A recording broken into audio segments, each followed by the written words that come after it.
ഏത് സമയത്തും ഫോണുകൊണ്ട് എന്നെ കളിച്ചോ, പഠിക്കൊന്നും വേണ്ട കേട്ടോ.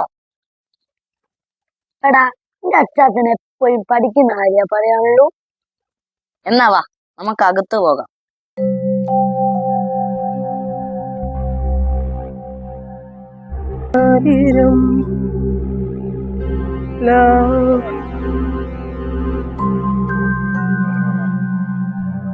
എടാ നിന്റെ കാര്യം മാത്രം നോക്കി നടന്നാ മതി. എന്റെ മോന്റെ കാര്യം വല്ലതും നീ അറിയുന്നുണ്ടോ? മോനെന്താ പ്രശ്നം? മോന് പ്രശ്നങ്ങളേ ഉള്ളൂ. നേരാവണ്ണം രണ്ടക്ഷരം പഠിക്കുന്നുണ്ടോ? ഏത് സമയവും ഫോണിലാ. ചോദിച്ചാലോ അപ്പ പറയും അച്ചാച്ചന്റെ കാലമൊന്നല്ല, ഞങ്ങളെ 2K കിഡ്സ് ആണെന്ന്.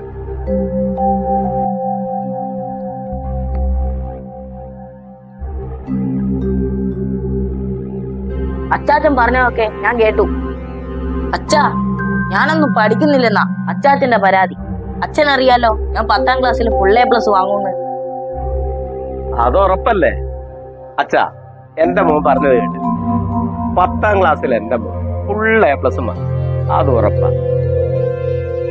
മലയാളം നന്നായിട്ട് എഴുതാനും വായിക്കാനും അറിയാണ്ട് ഫുൾ A+ വാങ്ങിച്ച് എന്താ കാര്യം? ഇനിയും പത്രത്തിൽ വായിച്ചല്ലേ നമ്മുടെ വിദ്യാഭ്യാസ മന്ത്രി പറഞ്ഞത്, 10ാം ക്ലാസ് കഴിഞ്ഞ പല കുട്ടികൾക്കും മലയാളം അക്ഷരത്തെറ്റില്ലാതെ എഴുതാനും വായിക്കാനും അറിയില്ല. അത് ശരിയാ മോനെ. നമ്മുടെ മാതൃഭാഷ തെറ്റാതെ എഴുതാനും വായിക്കാനും അറിയില്ലെങ്കിൽ ഫുൾ A+ കിട്ടിയിട്ടൊന്നും ഒരു കാര്യവും. അതിനെന്താ വേണ്ടതെന്നറിയും? ദിവസവും ഏതെങ്കിലും നേരത്ത് നന്നായിട്ട് പത്രം വായിക്കും.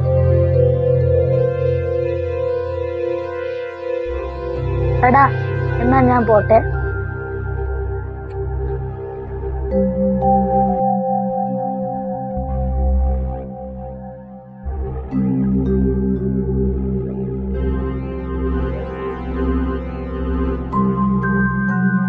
അല്ലെങ്കിൽ ഇന്ന് വേണ്ട, നാളെ മുതൽ വായിക്കാം.